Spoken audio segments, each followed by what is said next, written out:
Bonjour à tous, aujourd'hui nous sommes donc le 20 août 2023. Je fais cette vidéo pour revenir sur l'actualité au Niger et suite à la déclaration, au discours prononcé par le nouveau président du Niger, le général de Tchani. Bah, écoutez, il a fait un très beau discours de mon point de vue et en fait, il a situé les choses, hein. Il a d'abord dénoncé la guerre économique qui est menée contre son pays, c'est-à-dire les sanctions économiques, hein, qui donc frappent 98%, c'est pas 99% des habitants du Niger, des ressortissants du Niger, du peuple nigérien. C'est donc beaucoup de gens qui sont concernés par cette sanction arbitraire prononcée par le syndicat des chefs d'État de la zone CEDEAO. Et les va-t-en-guerre sont M. Alassane Draman Ouattara, M. On dit Tinubu, nouveau président du Nigeria, là, qui lui est connu sans doute aux États-Unis pour avoir participé à pour être impliqué dans des trafics de drogue. Vous imaginez le parcours du monsieur, nouveau président du Nigeria. Vous vous rendez compte? Puis des gens comme Macky Sall, bon, mais lui, il est dans une situation de désarroi total, hein, parce qu'il sait qu'il ne pourra plus se présenter au Sénégal, parce qu'il a annoncé officiellement, même s'il serait tenté de faire comme Alassane Ouattara, c'est-à-dire forcer la main. Mais là, le peuple sénégalais est déterminé. Et je crois qu'aujourd'hui, la réflexion pour lui porte sur la personne qui pourrait le remplacer, hein, la personne de son choix. Voilà. Parce que eux, quand ils parlent de démocratie, c'est choisir eux-mêmes leur candidat, hein. Voilà. C'est des vrais démocrates, hein. Non, on est en république bananière par excellence, sachant que la république bananière, c'est la France qui est d'abord la toute première, et puis ses colonies y suivent après. Vous voyez? Parce que eux tous, ils ont vraiment la même pratique, hein. Ils emprisonnent leurs opposants quand ces derniers ne sont pas morts, ou alors quand ils les assassinent pas, ou quand ils sont pas obligés de partir en exil. Voilà, voilà la démocratie selon eux, hein, selon M. Ouattara, selon M. Macky Sall, hein, selon M. Patrice Talon. Voilà, pratiquement eux tous. Voyez-vous? Donc là, aujourd'hui, la discussion porte sur les sanctions économiques ont déjà commencé depuis, hein, sauf que moi j'ai dit dans mon raisonnement, en fait, comme les gens sont déjà pour la plupart démunis, malheureusement, et là c'est un peu l'histoire de, comment dire, une sorte de paradoxe, hein, et en même temps, c'est assez intéressant parce que ceux qui ont décidé de mettre en place les sanctions économiques, c'est simplement pour faire, comment dire ça, lever le peuple contre les dirigeants actuels. C'est le but. Alors que cette pratique-là, elle a fait son temps, j'estime moi, au XXe siècle. Et là où nous sommes au XXIe siècle et que aujourd'hui les gens sont informés, les gens sont, comment dire ça, avertis à travers l'usage des réseaux sociaux, voyez-vous. Donc il se trouve que aujourd'hui, les sanctions économiques, c'est euh, le fait que les gens ne peuvent pas trouver des médicaments. Vous vous rendez compte? Parce qu'il y a des camions qui sont bloqués aux frontières, hein, sans compter les fermetures des ports là, du côté de, comment dire, du Bénin. Et les Béninois aussi sont impactés. Voilà, c'est n'importe quoi. Ces gens ne sont pas des politiques, ces gens, ce sont des hommes d'affaires. Pour moi, les choses sont claires. Voyez-vous? Donc, je dis, il y a au niveau des médicaments, au niveau de l'alimentation, hein, au niveau de, comment dire, transactions bancaires, hein. Bon, tout ça est remis en cause, hein, tout ça est utilisé par les adeptes de l'OTAN, ça c'est leur pratique ancienne, leur pratique habituelle, mais je vous dis qu'il maintenant est dépassé, voilà, parce que le peuple du Niger fait bloc derrière le général Tchani, parce qu'ils ont compris que Bazoum était un terroriste, Bazoum était un mercenaire, ils ont toutes les preuves, et c'est d'ailleurs ce qui a poussé à renverser son régime, voyez-vous. Donc, on entend parler là, ces derniers temps de ils vont y aller, ils vont pas y aller, c'est-à-dire par rapport à l'intervention militaire, justement. Chacun a son avis là-dessus. Moi, personnellement, je pense qu'ils vont pas y aller. En revanche, ça ne va pas les empêcher de faire des coups Ça, par contre, c'est les derniers recours. Pourquoi? Parce que je crois qu'ils ont pu intervenir par le passé parce que les choses n'étaient pas pareilles qu'aujourd'hui. C'est-à-dire que la donne a changé. Hein, c'est l'une des très rares fois, pour ne pas dire c'est historique, la solidarité comme ça entre quelques pays africains. Vous voyez? C'est-à-dire le Niger bénéficie de la solidarité du Burkina Faso, de la solidarité du Mali, de la solidarité de l'Algérie, pas des moindres. Voyez-vous? C'est énorme. Et puis évidemment la solidarité de la Guinée avec le colonel Doumbouya. Et tout ça fait que ça complique la tâche pour les va-t-en-guerre que sont, je vous dis, Alassane Ouattara, Tinubu, et puis Patrice Talon et Macky Sall, bien entendu. Parce qu'en apparence, ils veulent faire croire que ils ont du succès avec leur démarche de aller déloger les militaires là-bas au pouvoir au Niger. Hein. Mais ils sont minoritaires, très clairement, au sein même de la CEDEAO, sans oublier que, en fait, il y a, comment dire, qu'on appelle ça, l'organisation africaine, hein, qui est contre cette intervention militaire. Voilà. Hein, l'organisation africaine qui est au-dessus de la CEDEAO, ils disent qu'eux, ils sont contre l'intervention militaire, donc il faut mener toujours les négociations. C'est ce qu'ils souhaitent, c'est ce qu'ils préconisent. Pareil pour les Nations Unies. Hein, d'ailleurs, l'ONU même qui s'est offusquée ou qui, enfin, en tout cas, leur hypocrisie habituelle, mais ce qui est sûr, c'est qu'en tout cas, ils sont prononcés contre une intervention militaire. Donc c'est déjà pas mal, même si on sait que c'est hypocrite. Mais ils ont dit officiellement que déjà les sanctions économiques, c'est comment dire, c'est exagéré, hein, c'est disproportionné, voilà. Mais je vous dis, la réaction là, c'est la France qui tire les ficelles parce qu'elle ne s'attendait pas du tout à ce que le Niger lui échappe. C'est vraiment quelque chose qui est passé sous son nez. Et, actuellement, ils sont en train de chercher à jouer le match retour alors que c'est terminé. Hein, Bazoum, je crois que il fait partie de ceux qui seront jugés hein, très prochainement. D'ailleurs, c'est prévu par les autorités du Niger. Moi, je les encourage vivement. Il faut faire comme ça, à but pédagogique. Il faut les juger pour que le peuple sache quelles étaient leurs motivations et puis qui est derrière eux, et surtout pour les générations à venir. Vous voyez, donc pour un but très pédagogique. Et il n'y a pas que Bazoum, c'est aussi Issoufou, son patron. Hein, lui, il faut aller le chercher. Et puis tous ceux qui ont travaillé avec eux durant le règne de Issoufou, et puis maintenant euh, Bazoum qui avait pris le relais. Voilà. Tout cela, ce sont des terroristes, tout cela, ce sont des chefs de mercenaires, très clairement. Hein. On a toutes les preuves. Hein. D'abord, les dirigeants maliens, les colonels au Mali ont toutes les preuves.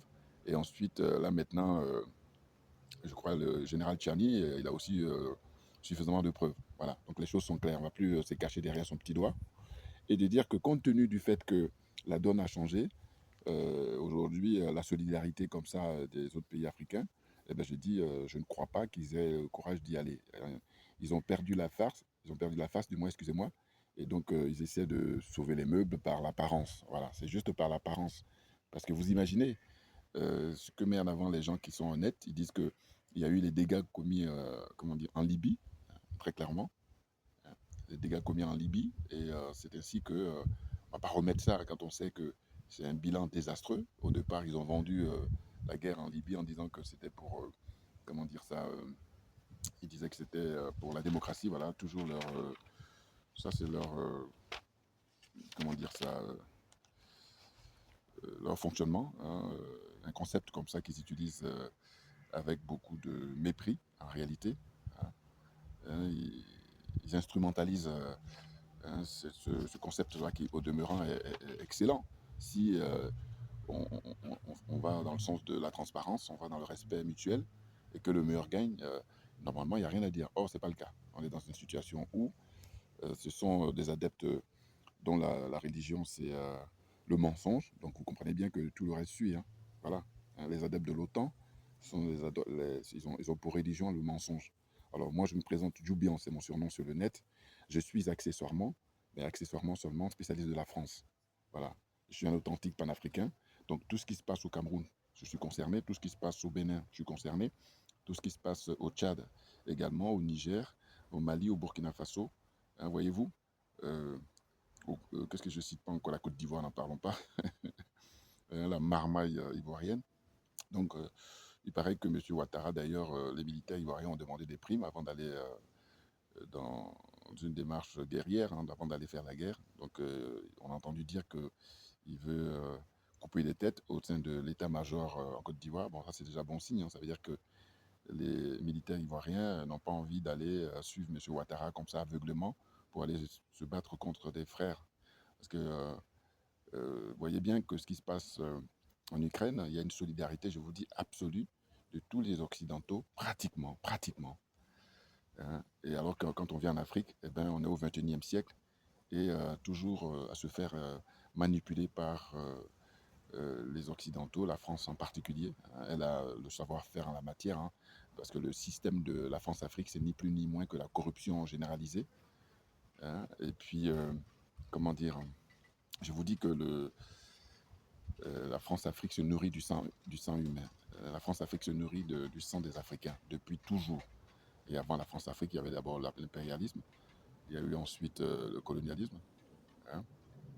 Et tout ça, c'est des instruments qui sont aux mains des Occidentaux pour se nourrir du sang des Africains. Donc à un moment donné, il faudrait que chacun de nous prenne ses responsabilités, prenne conscience que ce n'est pas normal. Parce que je vous dis toujours que Macky Sall, que Alassane Ouattara, que Patrice Talon, ils soient dans leur délire, c'est une chose, mais c'est surtout ceux qui les soutiennent. Et ceux qui les soutiennent et qui n'ont rien en retour. C'est encore pire. Même ceux qui ont quelque chose en retour, bon, mais à un moment donné, moi je dis, dans ma réflexion en tant que citoyen libre, je dis, mais comment se fait-il que ces gens-là prennent l'avion pour venir se soigner en Occident? Voilà. Une espèce de contradiction, une espèce d'escroquerie comme ça. Et c'est le peuple qui est le dindon de la farce. Donc j'ai pris quelques notes rapidement. J'ai dit, la France s'est fait damer le pion par les Américains, à l'instar de ce qui s'est passé pour la commande de, vous savez, les commandes d'engins militaires, là. Je ne sais plus si c'était sous-marin ou je ne sais plus si c'était quoi. Hein. Rappelez-vous, il y a 2 ans, je crois, hein, la France avait obtenu une commande de la part de l'Australie. Et à la toute dernière minute, ce sont les Américains qui ont finalement récupéré comment dire, cette commande-là, qui se chiffrait à des milliards, hein, parce que c'est des gros engins, c'est du lourd, c'est du très lourd. Donc les Américains, au dernier moment, ils ont pu finalement rafler ouais, la mise aux Français. Donc c'était vraiment la honte. La honte, bon, et ça c'est leur problème entre adeptes de l'OTAN, ils sont du même club.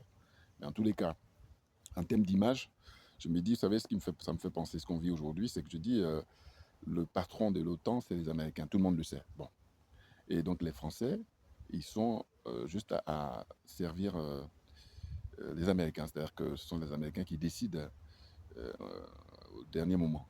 La preuve là, si les Américains étaient d'accord pour aller intervenir comme le souhaitent les dirigeants français, eh ben, je crois qu'il y a longtemps que il allait y avoir la guerre là-bas au Niger. Mais comme les Américains ont annoncé officiellement qu'ils ne sont pas favorables, donc ça retarde les choses, pour ne pas dire ça fait échec complètement au projet de la France. Donc j'ai dit, ça me fait penser un peu à ça. C'est-à-dire que les Américains longtemps ont laissé faire les Français hein, depuis la Seconde Guerre en disant que c'est leur fameux chasse gardée, hein, leur précaré. Et il se trouve qu'au XXIe siècle, là, les Américains se rendent compte que les Français ne sont plus à la hauteur. Et donc, ils ont beaucoup d'échecs comment dire ça, à leur crédit. Hein. Ils ont beaucoup d'échecs. Et leur passif, hein, au sens où là, l'expérience du Mali, d'une part, l'expérience du Burkina d'autre part, et puis maintenant c'est le Niger qui vient se rajouter. Alors là, pour les Américains, ça en fait trop. Et comme c'est des gens qui ont une culture particulièrement pragmatique, ce qui n'est pas le cas, c'est pas le cas là, pour les Français. Hein. Les Français ne sont pas pragmatiques du tout. Ou alors, ils le sont, mais dans une moindre mesure. Alors que les Américains, très souvent, sont très pragmatiques, les Anglo-Saxons. Vous comprenez? Et donc, c'est leur pragmatisme qui les pousse là à ne pas aller en guerre quand on sait qu'ils sont champions du monde pour ça. Vous comprenez? Donc, c'est pour ça que je dis que là, franchement, personnellement, je ne pense pas qu'il y aurait quoi que ce soit au Niger. Ce dont ils vont profiter, c'est l'extension économique. Voilà. Parce que là, ils l'ont fait très rapidement. Et puis, c'est beaucoup plus facile. Mais par contre, utiliser l'arme militaire, eh ben là, c'est plus compliqué parce que ils ont pu le faire auparavant. Ils avaient l'accord de l'ONU. Hein, ils ont fait des résolutions bidons, là. Et donc, la Chine et la Russie les laissaient faire à l'époque, hein, quand ils votaient. Enfin, en tout cas, ils s'abstenaient, j'imagine, pour voter ces résolutions. Et c'était suffisant pour que les trois autres membres, à savoir les États-Unis, l'Angleterre et la France, puissent se frotter les mains et puis passer à l'attaque. Donc, on a connu l'expérience avec de la Libye. Et avant la Libye, on a connu l'expérience de l'Irak. Et il y avait aussi l'Afghanistan et tout ça. La liste est longue, la liste est longue. Donc, ces gens-là, ils ont un passif énorme. Et comme ils sont sans foi ni loi, donc ils continuent une fuite en avant. Mais maintenant, on les a démasqués, on les a chopés. Et donc, pour revenir à mon propos, je disais que je fais le parallèle sur le fait que maintenant, les Américains, en tout cas, de mon point de vue, ils ont décidé de prendre les choses en main en ce qui concerne les relations avec les pays africains, alors qu'ils faisaient sous-traiter les Français qui, eux, bombaient le torse, parce que vis-à-vis des Africains, bon, mais avec les armes dont ils disposent, qui sont des armes qui sont financées par l'argent des Africains, très clairement. Hein. C'est pour ça que là, je pense qu'ils ne sont pas à l'aise, on n'est pas dire, ils sont très inquiets du fait que quand vous êtes en bas, ce qui est le cas pour la plupart des pays africains, dans le Niger, eh ben, vous ne pouvez pas descendre plus bas, très clairement. Alors que la France, qui occupait un rang artificiel, hein, le rang qu'occupe la France depuis très longtemps, c'est un rang artificiel. Mais ils savent que bientôt, hein, à court terme, hein, ou à moyen terme, ils vont maintenant retrouver leur rang naturel. Et le rang naturel, ça va être la France qui va être classée sur le plan économique dans les 30 ou 40, hein, sera au rang de la Grèce, de la Roumanie et tout ça, sans exagération. Il faut regarder maintenant les commentaires ou les analyses des spécialistes, très clairement. La France, je vous dis toujours en termes d'image, elle bombait les torses parce qu'elle se mettait sur l'épaule des pays africains. Hein, c'est ce qui lui permet d'ailleurs de siéger en tant que membre permanent à l'ONU. Mais il y a beaucoup, beaucoup d'avantages. Je n'oublie pas aussi la langue. Rendez compte, c'est grâce aux Africains que la France, on dit dans les décennies qui viennent, le français va être, je crois, la troisième langue la plus parlée au monde. C'est énorme. Et ça, on le doit principalement, hein, aux Africains, aux pays africains, compte tenu de la démographie. C'est-à-dire, comme disent les spécialistes, en 2050, par exemple, l'Afrique comptera plus de 2 milliards d'habitants. Et là, maintenant, l'enjeu est tellement énorme qu'il faudrait des panafricains convaincus, des authentiques panafricains, pour relever le défi. Ce n'est pas comment dire, les France-africains, là. Hein. Les nervis de la France, là, ce n'est pas eux sur qui il faut compter parce qu'eux, ils ont déjà montré leurs limites. Hein, parce qu'ils ont exercé les fonctions depuis des décennies et au final, c'est la catastrophe à tout point de vue. Hein, sur le plan culturel, sur le plan éducatif, sur le plan sanitaire, n'en parlons même pas. Voilà. Donc ensuite, j'ai dit, ce sont les Américains qui ont obtenu finalement la commande voilà, de l'Australie. Bon, ça, j'ai déjà dit. Donc j'ai dit, certains dirigeants de la CEDEAO vont en guerre, tels que Alassane Ouattara, Macky Sall et Patrice Talon, ainsi que le nouveau président du Nigeria, la Tinubu, comment dire, trafiquant de drogue, hein, excusez du peu. Ils veulent agir malgré l'opposition de l'Union africaine et l'opposition de l'ONU. Voilà. Mais ça, c'est du bluff, à vrai dire. Hein, pour intervenir militairement au Niger. C'est du bluff, très clairement. Donc je dis, j'en profite pour saluer, je salue la position du président du Cap-Vert. Voilà. Le président du Cap-Vert, vous voyez, en fait, dans cette zone-là, la zone CEDEAO, il y a quand même un pays qui se distingue hein, de très loin en matière de démocratie, c'est le Cap-Vert. Alors qu'on ne vienne pas me dire oui, mais c'est parce qu'ils ne sont pas nombreux. C'est pas vrai. Parce que regardez, quand vous comparez le Nigeria, eh ben, c'est le pays le plus peuplé d'Afrique et il y a l'alternance. Vous voyez, même si c'est vrai que c'est pas encore ça, mais il y a une alternance. L'alternance, c'est ce qui fait que c'est l'opposant qui prend le pouvoir. Voilà. Celui qui est opposant honnête, hein, qui est résolu, eh bien, il prend le pouvoir pour remplacer celui qui est au pouvoir. Voilà, là, ça a du sens. Or, les autres pays, là, il n'y a aucune alternance ou des pseudo-alternances et donc ils insultent l'intelligence d'autrui. Et on a compris ça. Donc je dis, il y a la démocratie au Cap-Vert depuis plusieurs années. Hein, et ils sont habitués. Du coup, ils font preuve de sagesse, ils font preuve de responsabilité pour ne pas aller en guerre comme ça, comme les dictateurs tels que Macky Sall, tels que Patrice Talon, tels que Alassane Ouattara. Donc le président du Cap-Vert, il s'est prononcé, il dit qu'il est contre une intervention militaire, il préconise toujours la négociation, donc c'est excellent. Voilà, donc je le salue. La question à se poser aussi, c'est quelle était la réaction de la CEDEAO voilà, lorsque les différents candidats et partis politiques interpellaient la CEDEAO à propos de la modification de la constitution, voilà, des constitutions des différents pays. Voilà, voilà ça c'est la question que je me suis posée. Je dis, ben, il faudrait maintenant vérifier hein, par le passé, puisqu'il y a eu plusieurs réclamations des candidats aux élections, ils ont interpellé la CEDEAO de manière pacifique, de manière juridique, et la CEDEAO à chaque fois a botté en touche. Hein, ils ont considéré qu'ils n'étaient pas compétents et quand c'est les militaires qui prennent le pouvoir maintenant, qui est on dit la nature a horreur du vide. Donc là, c'est pour combler le vide, les militaires prennent le pouvoir. Et là, pour le coup, ils viennent maintenant avec leurs grands sabots pour dire, voilà, on va vous déloger. Voilà. Mais là, je dis toujours que moi, je m'intéresse aux gens honnêtes. Quand on est honnête, on se dit, bon, pourquoi, quand il y a modification de la Constitution, la CEDEAO n'a jamais condamné qui que ce soit, n'a jamais condamné M. Alassane Draman Ouattara. Et puis, il faut regarder le sort qui est réservé, comment dire, à Ousmane Sonko. Voilà, Ousmane Sonko, le principal opposant au Sénégal. Ousmane Sonko, ce n'est pas un militaire, c'est un civil, jusqu'à preuve du contraire. Hein. Mais regardez le sort qui lui est réservé, à tel point qu'aujourd'hui, le pauvre, il est entre la vie et la mort. Vous vous rendez compte, il est prêt à se sacrifier, ce monsieur, pour la liberté, pour la démocratie au Sénégal. Et donc, quand je fais le parallèle, j'ai dit, ben, il y en a qui sont partisans pour défendre Bazoum. Et ben moi, je suis plutôt partisan pour défendre Ousmane Sonko. Et faites les comparaisons. Parce que d'un côté, vous avez un mercenaire, un chef des djihadistes, un chef des terroristes, tel que quelqu'un comme Issoufou ou quelqu'un comme Bazoum. Hein. Et puis, vous avez de l'autre côté un honnête homme, hein, qui a travaillé et qui aujourd'hui, s'il est arrivé comme étant comment dire ça, comme étant le principal opposant au Sénégal, c'est par la force de son travail, c'est par son intelligence, très clairement. Vous voyez. Donc là, j'espère qu'il va se rétablir parce qu'on a besoin de lui, hein, Ousmane Sonko. Je ferai une vidéo, hein, je vous dis prochainement, parce que j'ai essayé de me procurer quelques livres le concernant et je suis en train de les lire là. Voilà. Hein. Donc la CEDEAO, quand il s'agit de modification des constitutions, tout le monde le sait maintenant. C'est pour ça qu'ils perdent leur crédit totalement. Hein. Donc, je dis d'ailleurs, l'ONU a demandé à la CEDEAO de mettre fin aux sanctions économiques, voilà, contre le Niger, car c'est inhumain. Donc, fermeture des frontières, privation des médicaments, des opérations bancaires, hein, suspension des échanges commerciaux, hein, tout ça produit de première nécessité, hein, toutes sortes, y compris les denrées alimentaires. Voilà. Donc, ils sont lâches, ils sont mesquins, hein, ils sont malhonnêtes.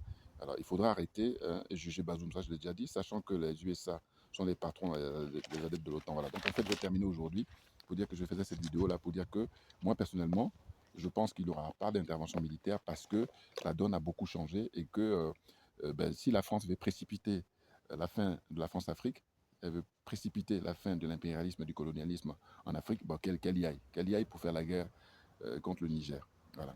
Et même si elle ne le fait pas, c'est la chronique, hein, pour moi, selon moi, c'est la chronique de la mort annoncée naturellement de la France-Afrique. Hein, la chronique de la fin de l'impérialisme en Afrique, l'impérialisme des Occidentaux en Afrique et le colonialisme. Voilà. Simplement, soit elle fait de, comment on appelle ça, ce que j'appelle la politique de la terre brûlée. Dans ce cas-là, ça va précipiter là, tout de suite parce que les pays vont être récupérés par tous les militaires dans tous ces pays-là. Et donc c'est fini définitivement. Ils vont rejoindre le camp des colonels au Mali, le camp du capitaine Ibrahim Traoré au Burkina Faso et puis maintenant du général Tchani du Niger. Voilà. Donc moi, c'est mon point de vue. Merci à vous tous pour votre attention. Alors, une rectificative. C'est vrai que ma vidéo précédente, j'avais fait l'erreur sur les dates, parce que j'avais dit que monsieur, comment il s'appelle, le chanteur Alpha Blondy, voilà, on l'appelle Jagger, c'est son surnom en Côte d'Ivoire. Eh bien, Alpha Blondy, il avait été nommé, je vous dis, en 2005, comme étant ambassadeur pour la paix en Afrique, et en Côte d'Ivoire en particulier. Et le constat qu'on a fait, c'est que, en fait, le calcul que j'ai fait, je me suis trompé, j'ai dit 23 ans, alors que non, ça fait 18 ans, très exactement, puisque de 2005 à 2023, c'est 18 ans. Mais beaucoup ont compris. Il y en a certains, par contre, qui sont tellement malhonnêtes, qui s'attardent là-dessus. Et j'ai même répondu à un des gars là, sur son commentaire. J'ai dit, voilà, je suis fâché avec les chiffres et que l'essentiel est ailleurs. Voilà. Bouillard. Merci beaucoup pour votre attention. Et puis à très bientôt. On lâche rien, comme j'ai pour habitude de dire, mais parce que c'est nous qui avons raison, très clairement. Merci à vous tous.